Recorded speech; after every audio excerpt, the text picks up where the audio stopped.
मधुबन के बाबा, मधुबन के बाबा मुरली वाले, आपका क्या कहना, आपका क्या कहना। ओम शांति। आज 29 अक्टूबर 2022 के साकार मधुर महावाक्य हैं। आज मीठे मीठे बाप दादा बोले, मीठे बच्चे, हीरे जैसा जीवन बनाने वाले बाप को बहुत खुशी खुशी से याद करो तो जंग निकल जाएगी। बाबा कहते, मीठे बच्चे, हीरे जैसा जीवन बनाने वाले बाप को बहुत खुशी खुशी से याद करो तो जंग निकल जाएगी। बाबा ने आज प्रश्न पूछा कि माला का दाना कौन बनेंगे, उसका पुरुषार्थ क्या है।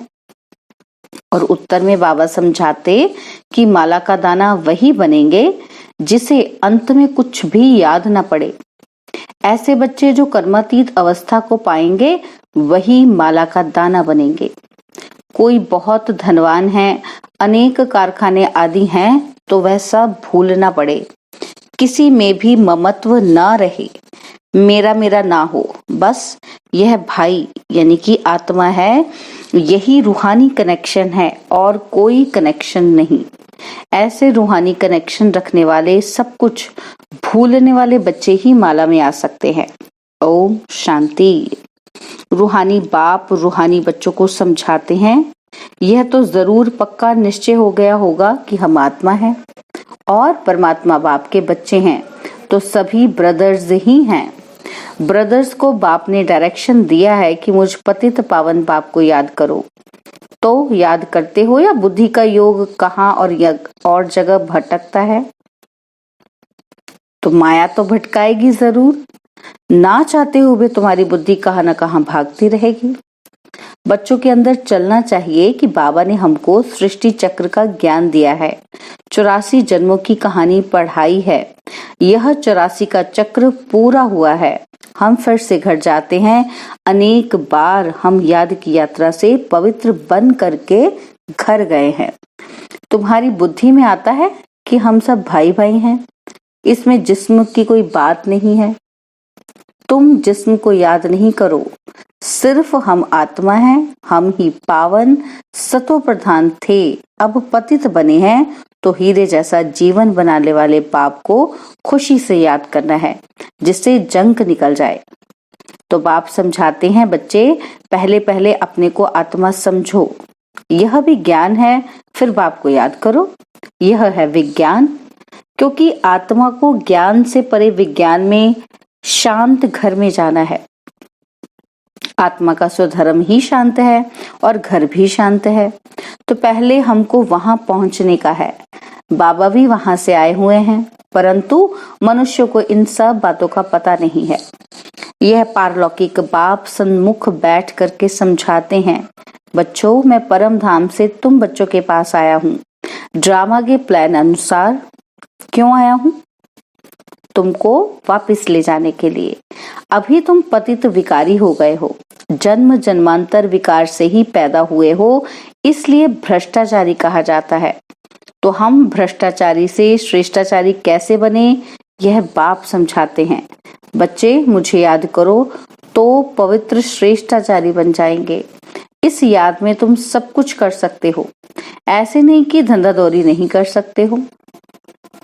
बच्चे बाप से पूछते हैं कि बाबा, माला के दाने कौन बनेंगे? तो बाबा कहते, बच्चे, माला का दाना वही बनेंगे जो कर्मातीत अवस्था को पाएंगे, जिसको अंत में कुछ भी याद ना पड़े। कोई बहुत धनवान है, अनेक कारखाने आदि हैं, तो वह सब भूलना पड़े। तुम्हारे पास तो कुछ भी नहीं है। तुम जानते हो, हम बाप के बच्चे हैं, भाई हैं, हमारा किसी में भी ममत्व नहीं है। मेरा मेरा तो नहीं है ना, बस यह भाई है, यही कनेक्शन है और कोई कनेक्शन नहीं। इसे कहा जाता है रूहानी कनेक्शन। इतनी सारी आयु तो देह ही याद आई, आत्मा तो किसी को याद ही नहीं आई। यह भी ड्रामा बना हुआ है। तो ये बातें बाप समझाते हैं और पावन बनने के लिए पुरुषार्थ कराते हैं। बाबा, तुम बच्चों को टाइम तो देते हैं सिर्फ 8 घंटा, मुझे याद करो। वह है हद की सर्विस और यह है सारे वर्ल्ड की सर्विस। जरूर खाएंगे, पिएंगे, सोएंगे, घूमेंगे, सारा दिन तो कोई भी याद भी नहीं कर सकते। तो तुम बरोबर अभी बेहद की सर्विस करते हो। जैसे बाप विचार सागर मंथन करते हैं, ऐसे तुम बच्चों को भी मंथन करना सिखलाते हैं। करण करावनहार है ना, तो तुमको करके ही सिखलाते हैं। पुरुषार्थ करते करते तुम्हारी विजयी माला बन जाएगी। सत्युग त्रेता में भी जो आते हैं वह विजयी होते हैं। फिर सब एक्टर्स इस नाटक में पार्ट बजाने के लिए नंबरवार आते हैं। सब इकट्ठे तो नहीं आएंगे। तुम सभी एक्टर्स के रहने का स्थान ब्रह्मलोक है, वहां से यहाँ आकर के शरीर लेते हो। ये सब बातें बहुत सहज हैं, जो तुम बच्चों को ही याद रहती हैं। तुम्हारा घर स्वीट होम, साइलेंस होम है। दूसरा कोई भी अपने घर को नहीं जानता है। वह तो कह देते हैं कि हम लीन हो जाएंगे। जैसे सागर से बुदबुदा निकलता है फिर उसी में समा जाता है, ऐसे हम भी उस ब्रह्म में लीन हो जाते हैं। फिर कह देते हैं कि जहाँ देखो वहां ब्रह्म ही ब्रह्म है। वो ब्रह्म को ही ईश्वर समझते हैं, इसलिए तुम्हारी बातें उनकी बुद्धि में बैठती ही नहीं है। तुम उनको उल्टा समझेंगे तो वो तुमको उल्टा समझेंगे, क्योंकि उनका धर्म ही अपना है। परंतु तुम जानते हो कि सभी आत्माएं शांति धाम में जरूर जाएंगी। बाकी हर एक आत्मा को अपना अपना पाठ मिला हुआ है। इसको ही तो वंडर कहते हैं। तुम बच्चे अभी कितनी महीनता में जाते हो। आत्मा कितनी छोटी है, कैसे पाठ बजाती है। तो यह ज्ञान जैसे बाप के पास है, वह ज्ञान का सागर है, ऐसे तुम बच्चों के पास भी है।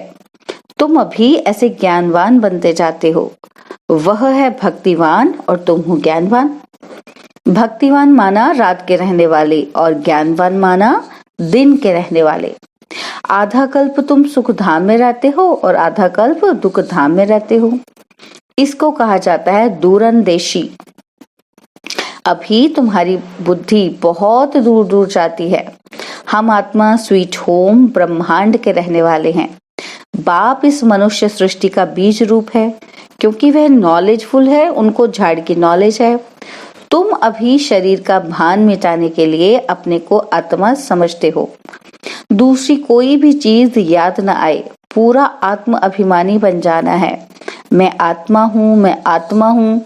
मेरे पास कुछ है ही नहीं जो आत्मा को याद पड़े। गाया जाता है कि अंतकाल जो जो सिमरे, तो अगर कोई भी चीज होगी तो याद जरूर आएगी। यह विचार करने की बात है। अगर कुछ भी है, कोई मित्र संबंधी आदि भी है, तो याद आएगा जरूर। तुमने तो अपना सब कुछ शिव बाबा को दे दिया। फिर ऐसे नहीं समझो कि ये चीज मेरी है। जब बाबा को दे दिया फिर तुमको याद ही क्यों आए। तुम भूल जाओ। अगर वह याद पड़ता है तो वो भी पिछाड़ी में नुकसान कर देगा।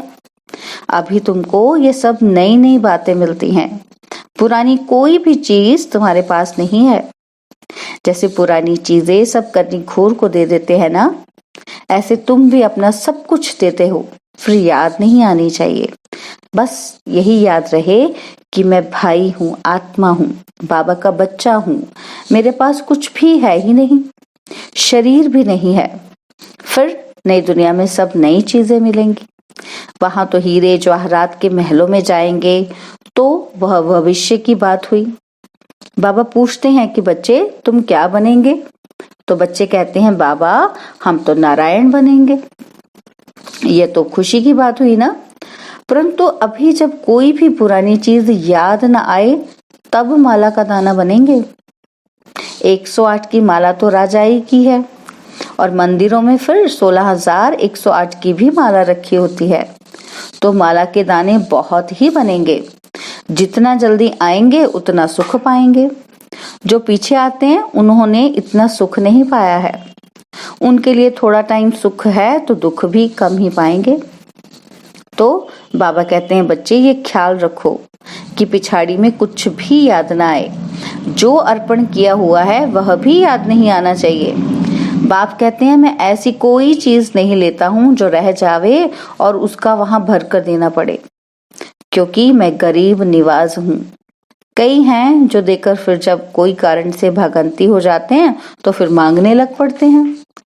माया उनको एकदम डस लेती है, नहीं तो कहते हैं चाहे मारो चाहे प्यार करो, यह मस्ताना तुम्हारा दर कभी नहीं छोड़ेगा, कभी नहीं भूलेगा। और तुम बच्चे यहाँ नर से नारायण बनने के लिए आए हो, तुम्हें कितना बड़ा वर्षा मिलता है, फिर ये क्यों कहते हो कि हम देते हैं? तुम तो लेते हो ना, कौन कहता है तुम कुछ तो? बाकी कोई एक पैसा भी देंगे तो वहां उनके लिए महल बन जाएगा। जैसे सुदामा ने मुट्ठी चावल की दी तो बच्चे सुदामा मिसल दाल चावल ले आते हैं, समझते हैं कि हमको महल मिल जाएंगे। ऐसे बच्चों पर बाप बहुत खुश होते हैं, वाह इनके नई दुनिया में महल बनने वाले हैं, क्योंकि बहुत प्यार और सद्भावना से ले आते हैं। अहो भाग्य ऐसे बच्चों का, बहुत ऊंचा पद पाएंगे। अभी ड्रामा के प्लान अनुसार बाबा और तुम बच्चों की कदम कदम वही चाल चलती है जो कल्प कल्प चली है। तुम्हारे कदम कदम में पद्म है। देवताओं के पैर में पद्म दिखाते हैं तो इसका भी कोई अर्थ होगा ना। तो अभी तुम्हारी पद्मों की आमदनी होती रहती है। तुम बाबा के पास पद्मा पद्म पति बनने के लिए आते हो, तो तुम इतने महान महान महान भाग्यशाली हो। देखो बाबा ने क्या कहा, तुम इतने महान महान महान भाग्यशाली हो, परंतु उसमें भी फिर नंबरवार पुरुषार्थ अनुसार है। तुम्हारा पुरुषार्थ कल्प कल्प वही ड्रामा के प्लान अनुसार चलता है। जैसे कि ड्रामा तुमको पुरुषार्थ कराता रहता है, ईश्वर भी ड्रामा के अनुसार तुम्हें मत देते हैं, तो ड्रामा के वश हुए ना। फिर ये ड्रामा किसके वश है? बच्चे ड्रामा अनादि बना हुआ है, ये कोई नहीं कह सकता कि ड्रामा कब बना, ये तो चलता ही रहता है। ड्रामा में नंबर 1 मत मिलती है ईश्वर की, इसलिए उसको कहा जाता है ईश्वरीय मत, जो तुम्हें देवता बनाती है और मनुष्य की मत छीछी बनाती है। ईश्वरीय मत से तुम मनुष्य से देवता बनते हो और फिर 21 जन्मों के बाद मनुष्य मत पर मनुष्य बन जाते हो। अब यह गीता का एपिसोड संगम युग है, जबकि दुनिया बदलती है, तो ये बच्चों की बुद्धि में होना चाहिए। और बच्चों को बहुत बहुत मीठा बनना चाहिए, प्यार से चलना होता है। जो बच्चे शांत और मीठे हैं उनका पद भी ऊंचा होगा। अभी तुम्हें ईश्वरीय बुद्धि मिली है, तुम समझते हो कि हम बेहद के बाबा की संतान बने हैं, बाबा से वर्षा ले रहे हैं, तो अथाह खुशी होनी चाहिए। बाप कहते हैं बच्चे स्वर्ग से भी यहाँ तुम्हारा बहुत बहुत ऊंच पद है। बाप सिर्फ तुमको पढ़ाते हैं। भगवान वाच, मैं तुमको डबल सिरताज राजाओं का राजा बनाता हूँ, तो अपनी तकदीर पर तुमको बहुत खुश रहना चाहिए। वाह, बाबा आकर के क्या हमारी तकदीर बनाते हैं, जो पत्थर जैसे जीवन को हीरे जैसा बना देते हैं। अच्छा, मीठे मीठे सिकिलदे रूहानी बच्चों प्रति रूहानी बाप व दादा का याद प्यार और गुड मॉर्निंग। रूहानी बाप की रूहानी बच्चों को नमस्ते। हम रूहानी बच्चों की रूहानी बाप दादाजी को दिलवाजान सिकवा प्रेम से नमस्ते। ओम शांति। प्यारे बाबा, मीठे बाबा, मेरे बाबा, शुक्रिया बाबा, शुक्रिया बाबा, शुक्रिया बाबा। धारणा के लिए मुख्य सार है। पहला पॉइंट है, ऊंच पद पाने के लिए बहुत बहुत शांत चित्त रहना है, मीठा बनना है, सबके साथ प्यार से चलना है। और सेकंड पॉइंट है, जो कुछ बाबा को अर्पण कर दिया उसे भूल जाना है, उसकी याद भी ना आए, कभी यह संकल्प भी ना आए कि हम बाबा को देते हैं। बाबा ने आज वरदान दिया कि ब्राह्मण जीवन में काम महाशत्रु के साथ उसके सर्व साथियों को भी विदाई देने वाले संपूर्ण पवित्र भव। ब्राह्मण जीवन में काम महाशत्रु के साथ उसके सर्व साथियों को भी विदाई देने वाले संपूर्ण पवित्र भव। ब्राह्मण जीवन में जैसे काम महाशत्रु को जीतने के लिए विशेष अटेंशन रखते हो, ऐसे उसके सभी साथियों को भी विदाई दो। कई बच्चे क्रोध महाभूत को तो भगाते हैं, लेकिन क्रोध के बाल बच्चों से थोड़ी प्रीत रखते हैं। जैसे छोटे बच्चे अच्छे लगते हैं, तो ऐसे ही इस क्रोध के भी छोटे बच्चे कभी कभी प्यारे लगते हैं। लेकिन संपूर्ण पवित्र तब कहेंगे जब कोई भी विकार का अंश न रहे। ऐसा पक्का व्रत लो, तब कहेंगे सच्चे ब्राह्मण। स्लोगन है, संगम युग की मौज का अनुभव करना है तो माया की अधीनता से स्वतंत्र रहो। संगम युग की मौज का अनुभव करना है तो माया की अधीनता से स्वतंत्र रहो। ओम शांति। और अब यह एक बहुत अच्छी वीडियो भी जरूर देखें।